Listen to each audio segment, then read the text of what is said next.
In this lecture content section, we're going to talk about setting and scene and place, the sense of where are you in the story and is it relevant to the story? It's your job, writing an analysis essay, to make a judgment and say, this author is really good.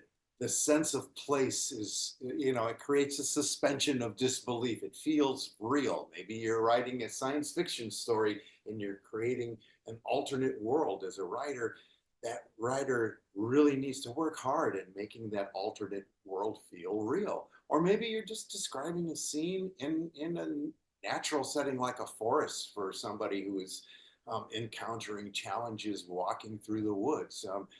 Does the writer use all five senses? Can you smell? Can you feel it on the skin? Can you taste it? Can you hear things?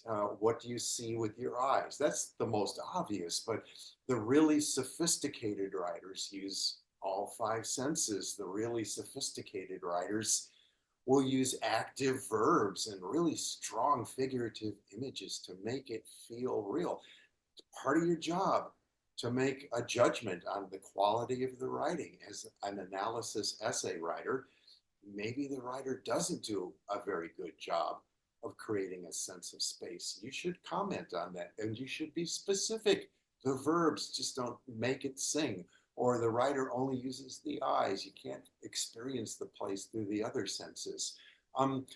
One of the things that you might notice about sense of place is that sometimes it's so important in a story that it actually becomes a character. It's man against nature, something like that. Other times it's just like this bland white wall background. It's buzzing in the middle of a story that's kind of all internal, and the sense of place has no real relevance in the development of the story. You can use your course vocabulary as you're writing about this by saying there is a suspension of disbelief. I felt the place was real. You can also use your evidence from the primary source, another concept that we're studying in this class, and that is a specific line from the short story that you're reading that illustrates how well done this is as far as writing skills go. Or you could say that this is a primitive essay that the writer does not do a very good job. Again, it's your duty as the person writing the analysis essay to point that out. Maybe a final thought about this is that if you're lucky enough to find a secondary source, that is a critic from the New York Times, or maybe somebody writing in a peer-reviewed journal of literary studies, that this writer is really good at scene setting, and you can pull that quote out to support your argument. That's really helpful.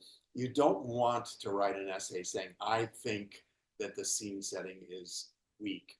You want to state it, not in first person, but kind of more scholarly third person voice, and just say, the scene development was very weak, and then support your argument with evidence. And this is the kind of writing that you will be doing in many courses beyond mine.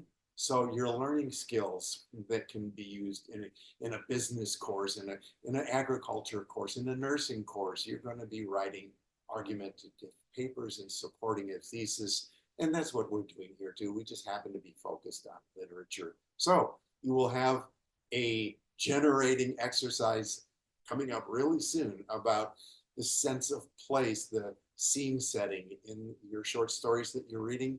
Think about these concepts that I've been discussing here and that are written out on this page, and bring those into your discussion with the short stories that you read.